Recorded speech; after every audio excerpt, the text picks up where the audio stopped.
नमस्कार मित्रांनो, आपल्या यूट्यूब चॅनलवरती तुम्हा सर्वांचं पुन्हा एकदा सहर्ष स्वागत। संतोष देशमुख हत्या प्रकरणातील आरोपी वाल्मिक कराडमुळे विरोधकांच्या कराडवर राडांवर आलेले राज्याचे मंत्री धनंजय मुंडे यांचा राजीनामा मागितला जात आहे।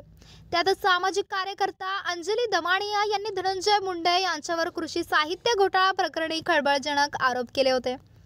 त्यानंतर आता या प्रकरणी धनंजय मुंडे यांच्या अडचणीत आणखी वाढ होण्याची शक्यता आहे। एकनाथ शिंदे हे मुख्यमंत्री असताना धनंजय मुंडे हे कृषी मंत्री होते। त्यावेळी कृषी साहित्य खरेदी करण्यात आले होते। कृषी साहित्य खरेदीत आर्थिक गैरव्यवहार झाल्याचा आरोप दमानिया यांनी केला। बाजारभावापेक्षाही अधिक दराने साहित्य खरेदी करण्यात आले। त्याशिवाय साहित्य खरेदीच्या निविदा खुल्या करण्याआधीच रकमेचे वाटप संबंधित कंपनीला करण्यात आल्याचा आरोप दमानिया यांनी केला होता। तर दुसरीकडे धनंजय मुंडे यांनी आपल्यावरील आरोप फेटाळून लावले होते। सगळी खरेदी प्रक्रिया ही नियमानुसार झाल्याचा दावा मुंडे यांनी केला होता।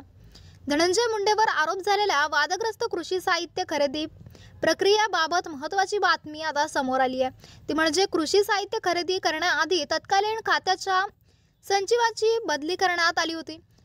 IAS अधिकारी व्ही राधा यांची तडकाफडकी बदली करण्यात आली होती। कृषी खरेदीच्या वाढीव किमतीबद्दल कृषी आयुक्त व्ही राधा यांच्याकडून खरेदीला विरोध करण्यात आला होता। कामात डसर ठरणाऱ्या कृषी आयुक्तांची आधी बदली करण्यात आली, त्यानंतरच ही वादग्रस्त खरेदी प्रक्रिया पार पडली।